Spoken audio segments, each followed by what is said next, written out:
Welcome to my class. Mother's Day is just round the corner. And I thought of reading out the lesson from Snapshots. It's a supplementary reader in English for class 11 core course. And it's written by J.B.Priestly. He was a famous playwright and a writer. And this is a play he's written, and it is a humorous portrayal of the status of the mother in a family. So let's read on to see how Mrs. Pearson's family reacts when she tries to stand up for her own rights. So there are around 5 characters, 4 from one family, that is Pearson family, and their neighbor Mrs. Fitzgerald. So it's a very humorous play. So in this, the action takes place in a living room of the Pearson's house in a London suburb. The time is the present. Okay, this is how the lesson is there. And the scene is the living room of the Pearson family. And the time is afternoon. And furnishing, what we find is very comfortable. It's a much lived in room in a small suburban semi-detached villa. That means it is a villa, it's a huge house, but it is semi-detached. It's not on its own. So only one door can be used, but it is better with 2, they say. So when you're putting up the props, suppose you're going to enact it, then be very careful of all this. So let me just go ahead, and of course there's a small table with 2 chairs on either side of it stands at the center. Now look at this. We talk about when the curtain rises. It's an afternoon in early autumn, and the stage can be well lit. You can show that. Mrs. Pearson at right and Mrs. Fitzgerald at left are sitting opposite each other. So that's what you can see. See, there's a picture of them sitting here.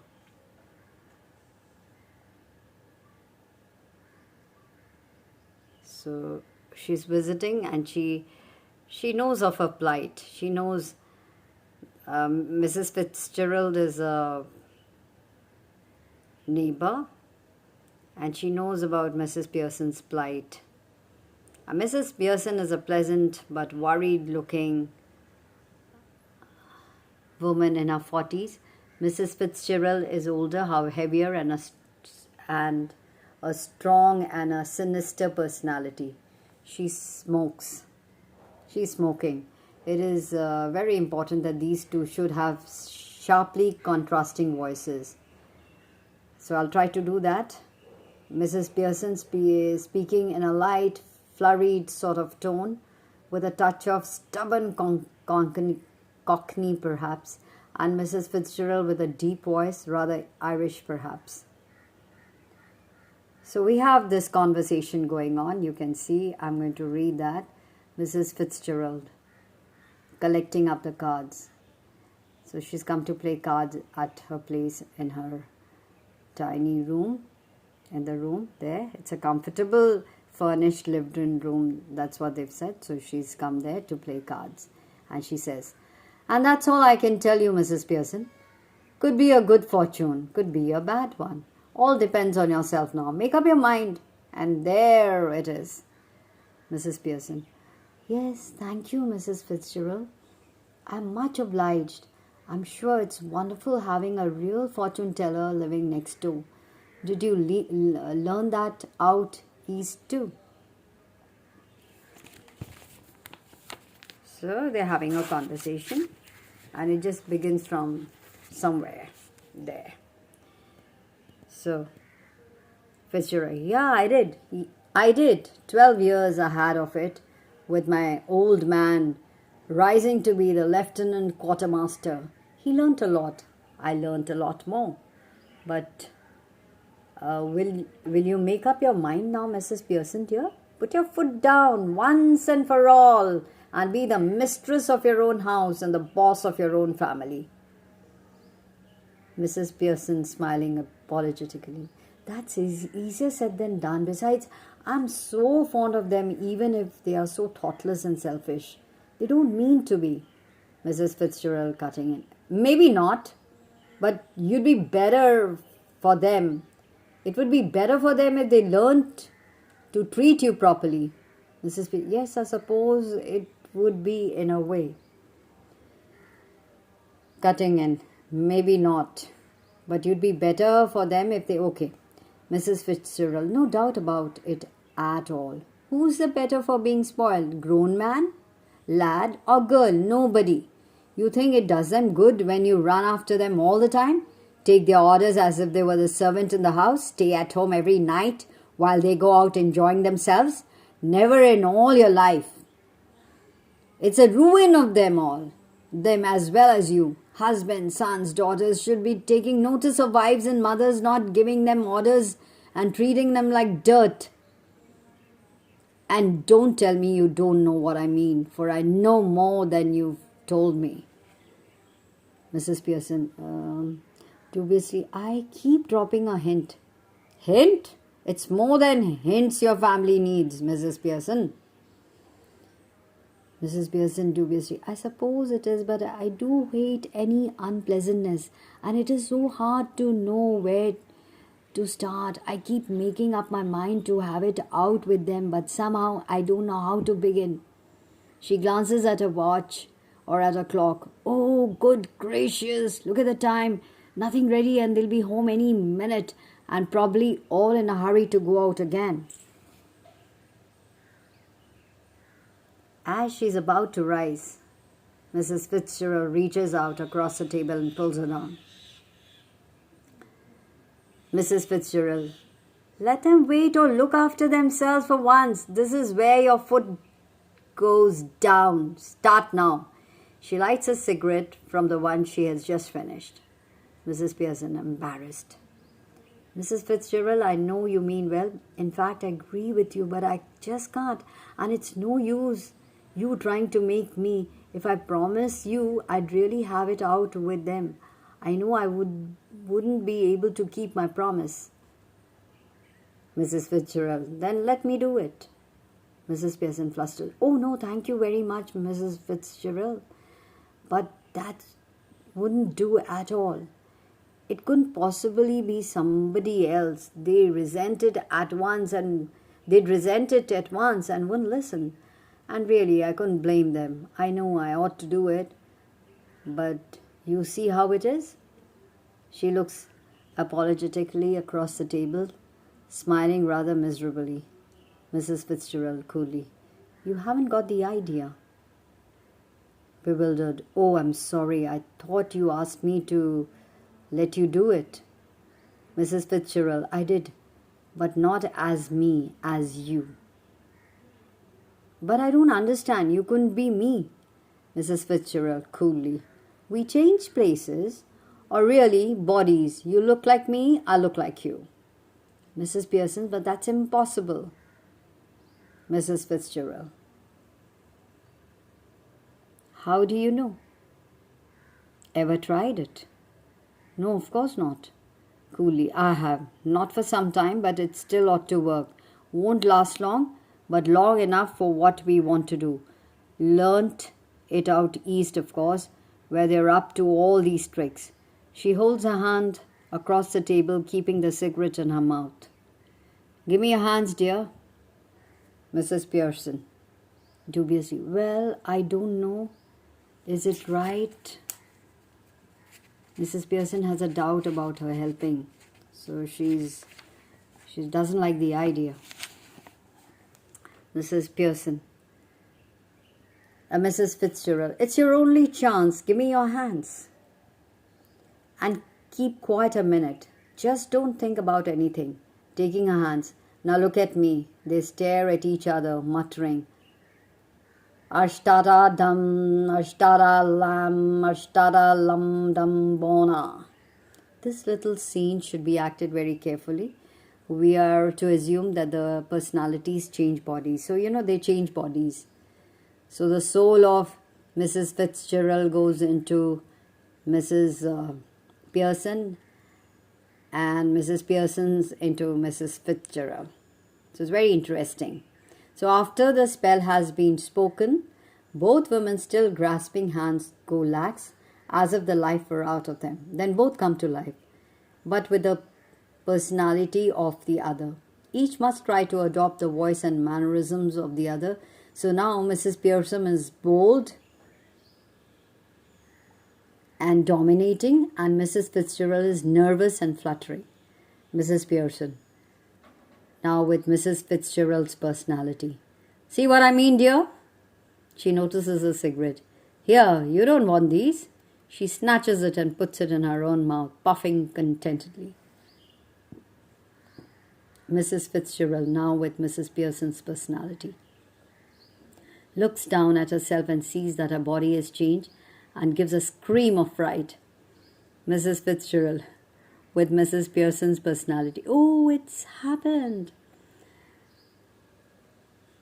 Mrs. Pearson, complacently. Of course it's happened. Very neat. Didn't know I had it in me. Mrs. Fitzgerald alarmed. But whatever shall I do, Mrs. Fitzgerald? George and the children can't see me like this. Mrs. Pearson, grinning grimly. They aren't going to, that's the point. They'll have me to deal with, only they won't know it. Mrs. Fitzgerald, still alarmed. But what if we can't change back? It would be terrible. Mrs. Pearson, here, steady, Mrs. Pearson. If you had to live my life, it wouldn't be so bad. You would have more fun as me than you've had it as you. Mrs. Fitzgerald, yes, but I don't want to be anybody else. Mrs. Pearson, now stop worrying. It's easier changing back. I can do it any time we want. Mrs. Fitzgerald, well, do it now. Well, do it now. Mrs. Pearson, not likely. I've got to deal with your family first. That's the idea, isn't it? Didn't know how to begin with them, you said. Well, I'll show you. Mrs. Fitzgerald, but what am I going to do? Mrs. Pearson, go into my house for a bit. There's nobody there. Then pop back and see how we are doing. You ought to enjoy it. Better get off now before one of them comes. Mrs. Fitzgerald, nervously rising. Yes, I suppose that's best. You're sure it'll be all right? Mrs. Pearson, chuckling. It'll be wonderful. Now off you go, dear. Mrs. Fitzgerald crosses and hurries out through the door right, left to herself. Mrs. Pearson smokes away, lighting another cigarette, and begins laying out the cards for patience on the table. After a few moments, Doris Pearson comes bursting in left. She's a pretty girl in her early 20s who would be pleasant enough if she had not been spoiled. Doris, before she has taken anything in. Mom, you'll have to iron my yellow silk. I must wear it tonight. She now sees what is happening and is astounded. What are you doing?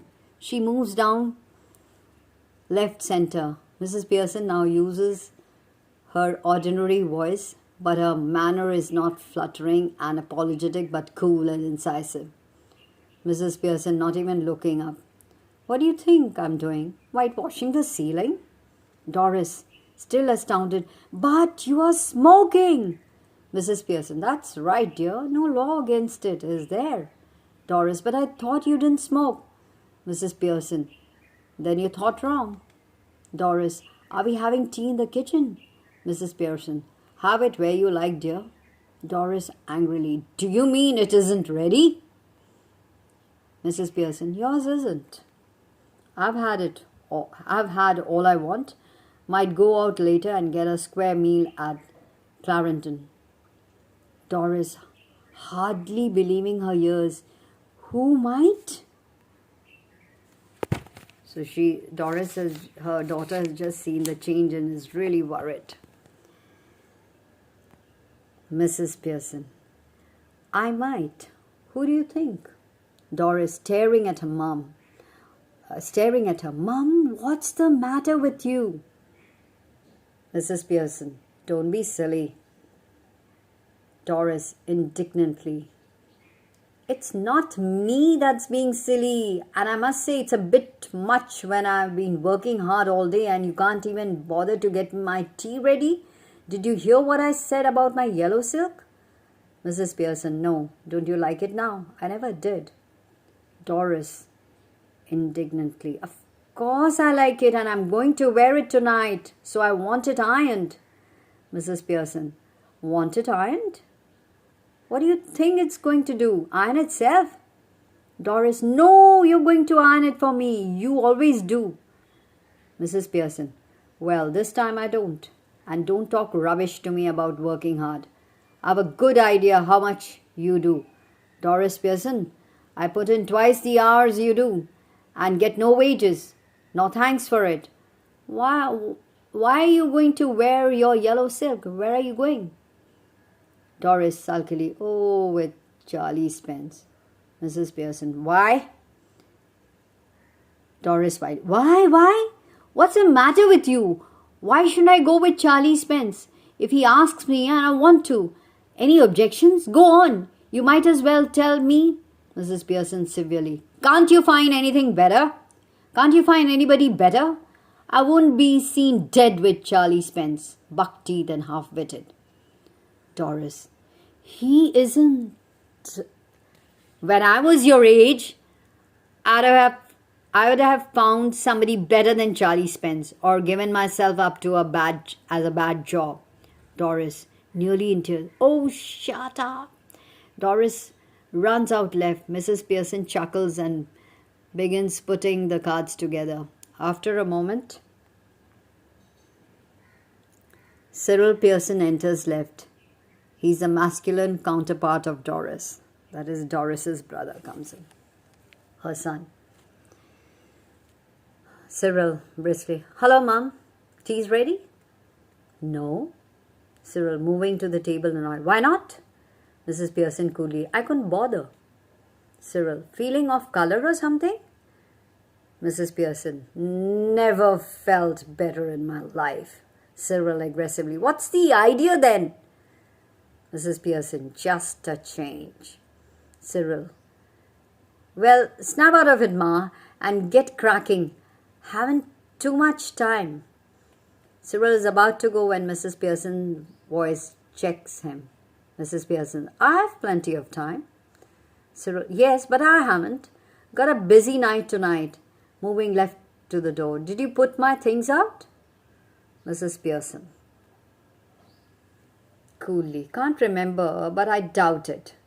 Moving to the table, protesting. Now, look, when I asked you this morning, you promised, you said you'd have to look through them first in case there was any mending.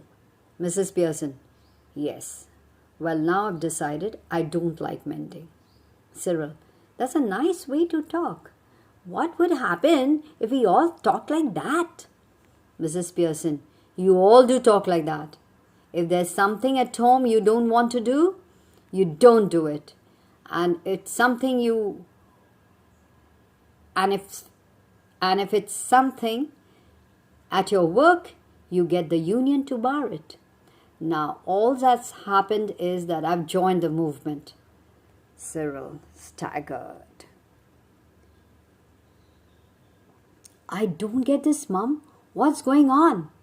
Mrs. Pearson, changes. Doris enters left. She's in the process of dressing up and is now wearing a wrap. She looks pale and red-eyed. Mrs. Pearson, you look terrible. I won't wear that face even for Charlie Spence. Doris, moving above the table angrily. Oh, shut up about Charlie Spence. And anyhow, I'm not ready yet, just dressing. And if I do look...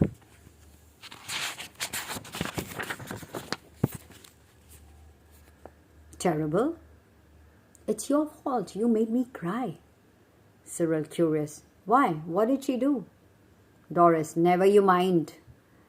Mrs. Pearson, rising and preparing to move to the kitchen. Have we any stout left?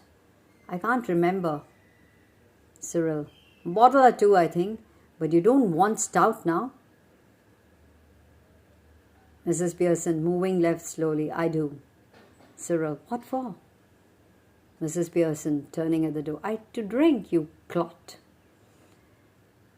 Mrs. Pearson exits left. Instantly, Cyril and Doris are in a huddle, close together at left center, rapidly whispering. Doris, has she been like that with you too? Cyril, yes, no tea ready, couldn't care less. Doris, well, I'm glad it's both of us. I thought I'd done something wrong. Cyril, so did I. But it's her, of course. Doris, she was smoking and playing cards when I came in. I couldn't believe my eyes. Cyril, I asked her if she was feeling off color and said she wasn't. Doris, well, she's suddenly all different, and that's what made me cry. It wasn't what she said, but the way she said it and the way she looked. Cyril, have you noticed? She looks just like the same to me. Doris, she doesn't to me. Do you think she could have hit her head on something, and got what it is, Cyril, do you mean she's barmy? That means she's gone crazy. Doris, no, you fathead, concussion. Concussion she might have had. Cyril, sounds far-fetched. Well, she's far-fetched. If you ask me, she suddenly begins to giggle. Cyril, now then, what is it? Doris, if she's going to be like this when Dad comes home, she giggles again. Cyril begins to guffaw. Yeah, I'm staying in for that. 2 front dress circles for the first house. That means they're just waiting to see some drama when the father returns. And Mrs. Pearson enters, carrying a bottle of stout and a half-filled glass. Cyril and Doris try to stop their guffawing and giggling, but they are not quick enough. Mrs. Pearson regards them with contempt. Mrs. Pearson coldly, you two are always talking about being grown up. Why don't you both try for once to be your age? She moves to the settee and sits. Cyril, can't we laugh now? Mrs. Pearson, yes, if it's funny. Go on, tell me, make me laugh. I could do with it. Doris, you never understand our jokes, Mum. So there we are sitting now with the mother. And now comes in Mr. Pearson, the father. Mrs. Pearson, I was yawning at your jokes before you were born, Doris. Doris, almost tearful again. What's making you talk like this? What have we done? Mrs. Pearson promptly, nothing, but come in, ask for something, go out again, then come back when there's nowhere else to go. Cyril aggressively, look, if you won't get tea ready, then I'll find something to eat myself. Mrs. Pearson, why not? Help yourself. She takes a sip of stout. Cyril, turning on his way to the kitchen. Mind you, I think it's a bit thick. I've been working all day. Doris, same here. Mrs. Pearson, calmly. 8-hour day? Cyril, yes, 8-hour day, and don't forget it. Mrs. Pearson, I've done my 8 hours. Cyril, that's different. Doris, of course it is. Mrs. Pearson, it was, now it isn't. 40-hour week for all now. Just watch it at the weekend when I have my 2 days off. Doris and Cyril exchange alarmed glances. Then they stare at Mrs. Pearson, who returns their look calmly. Cyril, must grab something to eat. Looks as if I'll need to keep my strength up. Cyril exits to the kitchen. Doris, moving to the settee anxiously. Mummy, you don't mean you're not going to do anything on Saturday and Sunday? Mrs. Pearson, airily. No, I wouldn't go that far. I might make a bed or two or do a bit of cooking as a favor, which means, of course, I'll have to be asked very nicely and thanked for everything and generally made a fuss of. But any of you 40-hour-a-weekers who expect to be waited on hand and foot on Saturday and Sunday with no thanks for it are in for a nasty disappointment. Might go off for the week and perhaps. Doris, aghast, go off for the weekend. Why not? I could go with a change. Stuck here day after day, week after week. If I don't need a change, who does? Doris, but where would you go? Who would you go with? Mrs. Pearson, that's my business. You don't ask me where you should go or who you should go with, do you? You don't ask me where you should go and who you should go with, do you? Doris, that's different. The only difference is that I'm a lot older and better able to look after myself, so it's you who should do the asking. Doris, did you fall or hit yourself with something? Mrs. Pearson, no. But I'll hit you with something, girl, if you don't stop asking silly questions. Doris stares at her open mouth, ready to cry. Doris, oh, this is awful, and she begins to cry, not passionately. Mrs. Pearson, coldly, stop blubbering. You're not a baby. If you're old enough to go out with Charlie Spence, you're old enough to behave properly. Now stop it. Mrs. Pearson enters left. George Pearson enters left. He's about 50, fundamentally decent but solemn, self-important, pompous. Preferably, he should be a heavy, slow-moving type. He notices Doris's tears. George, hello. What's this? Can't be anything to cry about. Doris through sob. You'll see. Doris runs out left with a sob or two on the way. George stares after a moment, then looks at Mr. Pearson. George, did she say you will see? Mrs. Pearson, yes. What did she mean? Mrs. Pearson, better ask her. George looks slowly again at the room, then at Mrs. Pearson. Then he notices the stout that Mrs. Pearson raises for another sip. His eyes almost bulge because Mrs. Pearson never drinks, and so when he sees her drinking, he's Miss George, stout. Stout? Yes. Wow, what are you drinking stout for? Mrs. Pearson, because I fancied some. George, at this time of the day? Yes, what's wrong with it at this time of the day? Nothing, I suppose, Annie, but I've never seen you do it before. Mrs. Pearson, well, you're seeing me now. George, with heavy distaste. Yes, and I don't like it. It doesn't look right. I'm surprised at you. Mrs. Pearson, well, that ought to be a nice change for you. George, what do you mean? It must be some time since you were surprised at me, George. George, I don't like surprises. I'm all for a steady going on. You ought to know that by this time, by the way, I forgot to tell you this morning, I wouldn't want my team. Special snooker match night at the club tonight. And a bit of a supper going. So no tea. Mrs. Pearson, that's all right. There isn't any. Astonished. You mean you didn't get any ready? Yes. And a good thing too, as it's turned out. George, that's all very well, but suppose I'd wanted some? Mrs. Pearson, my goodness, listen to the man. Annoyed because I don't get a tea for him that he doesn't even want. Ever tried that at the club? George, tried what at the club? Going up to the bar and telling him you don't want a glass of beer, but you're annoyed because they haven't already poured it out. Try that on them and see what you get. George, I don't know what you're talking about. Mrs. Pearson, they'd laugh at you even more than they do now. George, indignantly, laugh at me? They don't laugh at me. Mrs. Pearson, of course they do. You ought to have found that out by this time. Anybody else would have done.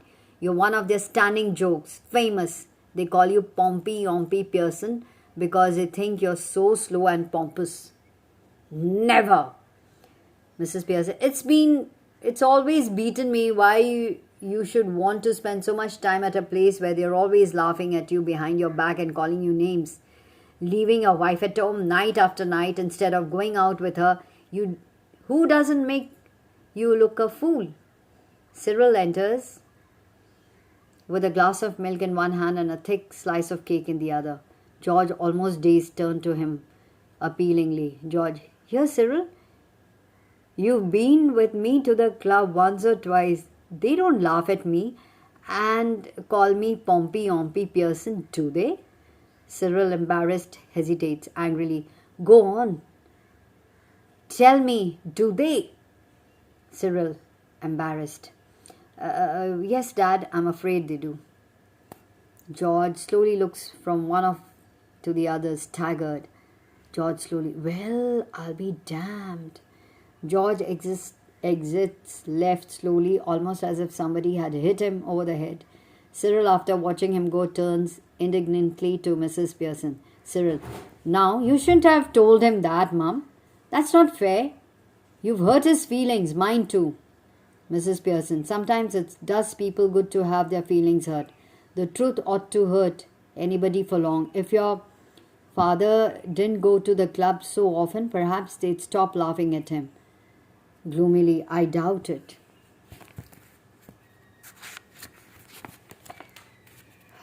Sir? Mrs. Pearson civilly, possibly you do, but what I doubt is whether your opinion's worth having. What do you know? Nothing. You spend too much time and good money at greyhound races and dirt tracks and ice shows.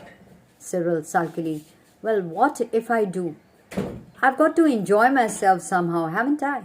Mrs. Pearson, I wouldn't mind so much if you were really enjoying yourself, but are you?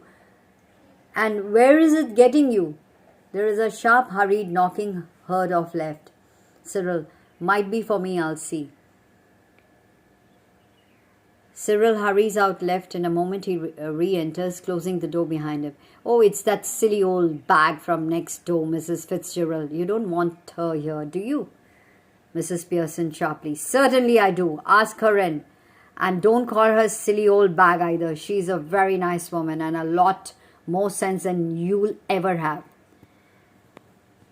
Cyril exits left. Mrs. Pearson finishes her stout, smacking her lips.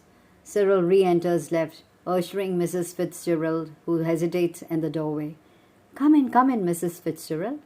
Mrs. Fitzgerald, moving to the left centre anxiously. I just wondered if everything's all right. Cyril, sulkily, no, it isn't. Mrs. Pearson sharply, of course it is. You be quiet. Cyril, indignantly and loyally, why should I be quiet?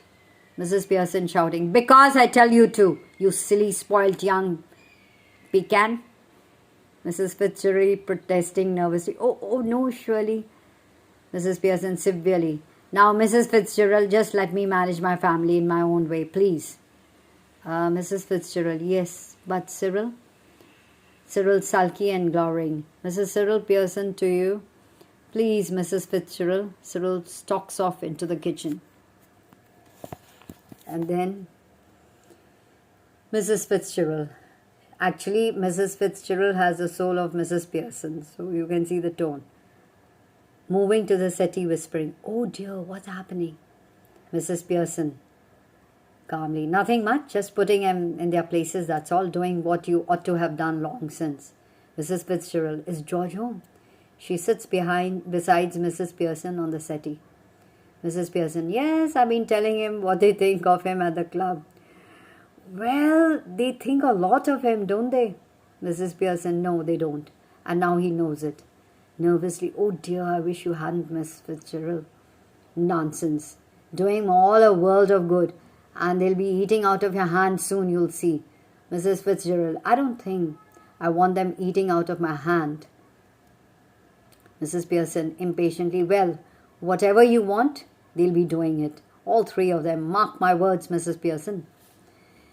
George enters left glumly. He's unpleasantly surprised when he sees the visitor. He moves to the armchair left, sits down heavily and glumly lights his pipe.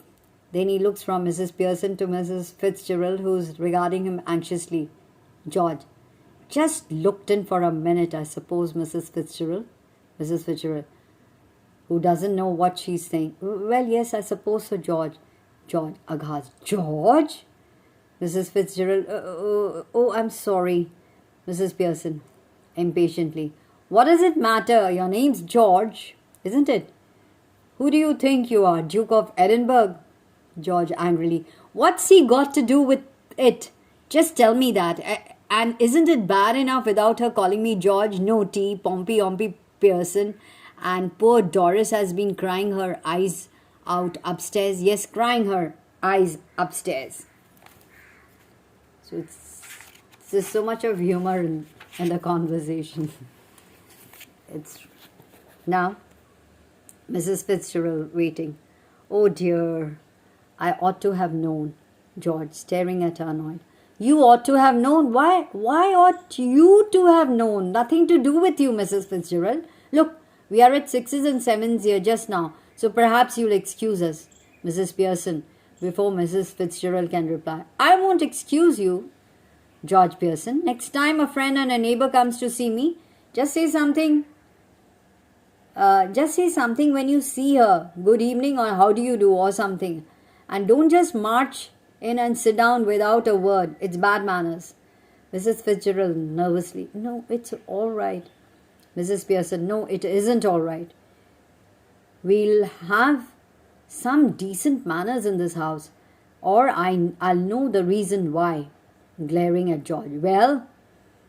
George intimidated. Well, what? Mrs. Pearson taunting him. Why don't you get off to your club? Special night tonight, isn't it? They'll all be waiting for you, wanting to have a good laugh. Go on then. Don't disappoint them. George bitterly. That's right. Make me look silly in front of her now. Go on. Don't mind me 6s and 7s. Poor Doris has been crying her eyes out, getting the neighbours in to see the fun. Suddenly losing his temper, glaring at Mrs. Pearson and shouting, All right! Let her hear it. What's the matter with you? Have you gone barmy or what? Mrs. Pearson jumping up savagely. If you shout at me again like that, George Pearson, I'll slap your big, fat, silly face. Mrs. Fitzgerald moaning. Oh, no, please, Mrs. Fitzgerald. Mrs. Pearson sits. George staring at her bewildered. Either I'm off my chump or you two are. How do you mean? No, please, Miss Fitzgerald. Look, you're Mrs. Fitzgerald. So why are you telling yourself to stop when you're not doing anything? Tell her to stop. Then there'd be some sense in it. Staring at Mrs. Pearson. I think you must be tiddly. Mrs. Pearson staring up savagely. Say that again, George Pearson. George intimidated. All right. Doris enters, left slowly, looking miserable. She is wearing the wrap. Mrs. Pearson sits on the settee. Mrs. Fitzgerald. Hello, dear. Doris, dear. Doris miserably. Hello, Mrs. Fitzgerald. Mrs. Fitzgerald. I thought you were going out with Charlie Spence tonight. Doris, annoyed. What's that to do with you? Mrs. Pearson, sharply. Stop that. Mrs. Fitzgerald, nervously. No, it's all right. Mrs. Pearson, severely.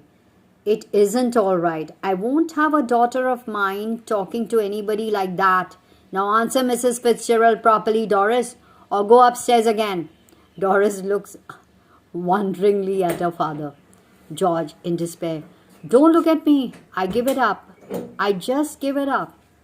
Mrs. Pearson, fiercely. Well, answer her. Doris, sulkily. I was going out with Charlie Spence tonight, but now I've called it off. Mrs. Fitzgerald. Oh, what a pity, dear. Why have you? Doris, with a flash of temper. Because, if you must know, my mother's been going on at me, making me feel miserable, and saying he's got buck teeth and is half-witted. Mrs. Fitzgerald, rather bolder to Mrs. Pearson. Oh, you shouldn't have said that. Mrs. Pearson, sharply. Mrs. Fitzgerald, I'll manage my family. You manage yours. George, grimly, taking her off now. Are you Annie? Mrs. Pearson even more grimly. They are waiting for you at the club, George. Don't forget, and don't you start crying again, Doris.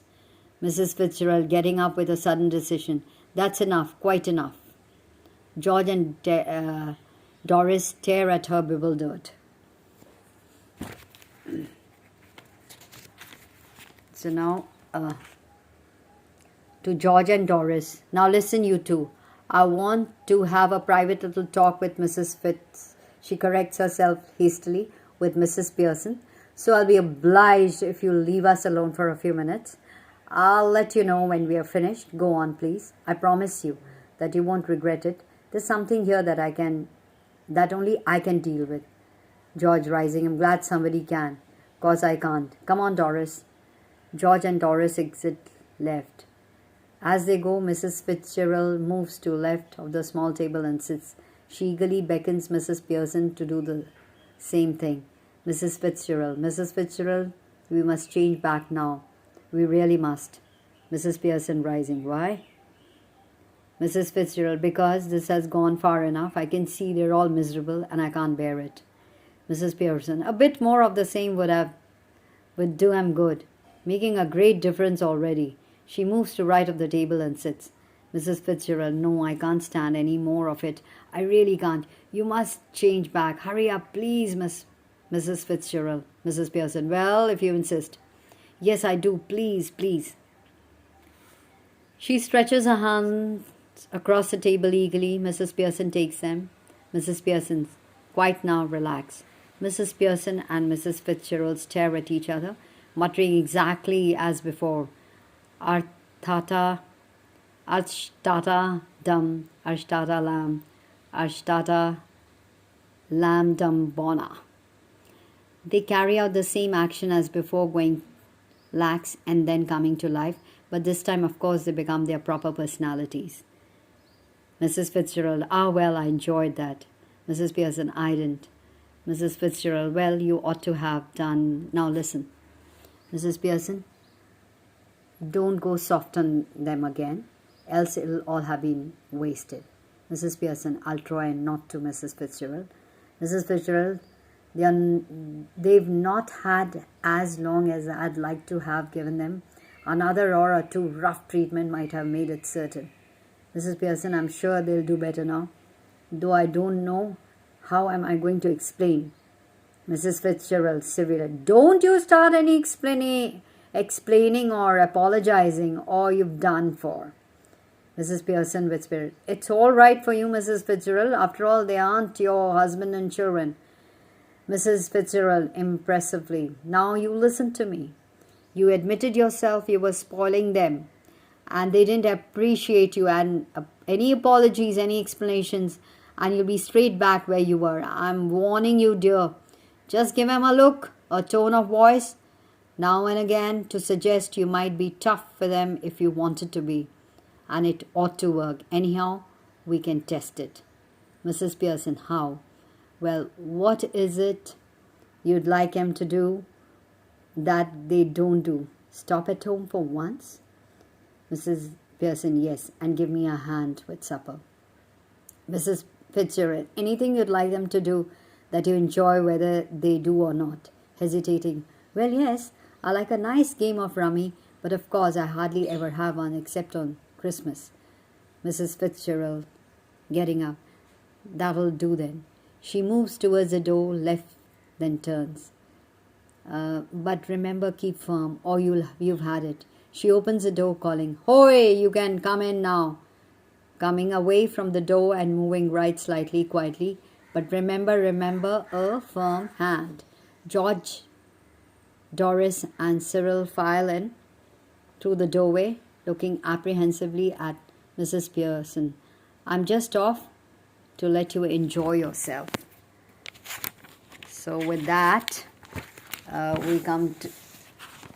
we almost come to the end of the lesson. The family looks anxiously at Mrs. Pearson, who smiles. Much relieved, they smile back at her. Doris, anxiously, yes, mother? Mrs. Pearson, seeing that you don't want to go out, I'll tell you what I thought we'd do. Mrs. Fitzgerald, giving a final warning. Remember, Mrs. Pearson, nodding, then looking sharply at the family. No objections, I hope? George humbly, no. Mother, whatever you say. Mrs. Pearson smiling, I thought we'd have a nice family game of rummy, and then you children could get the supper ready while have a talk with father. George firmly, suits me. He looks challengingly at the children. What about you two? Cyril hastily, yes, that's all right. Doris hesitatingly, Mrs. Pearson sharply, what? Speak up. Hastily, oh, I think it would be lovely. Mrs. Pearson smiling. Goodbye, Mrs. Fitzgerald. Come again soon. Mrs. Fitzgerald, yes, dear. Night all. Have a nice time. Mrs. Fitzgerald exits left and the family cluster around Mother as the curtain falls. Well, it was a real great happy Mother's Day.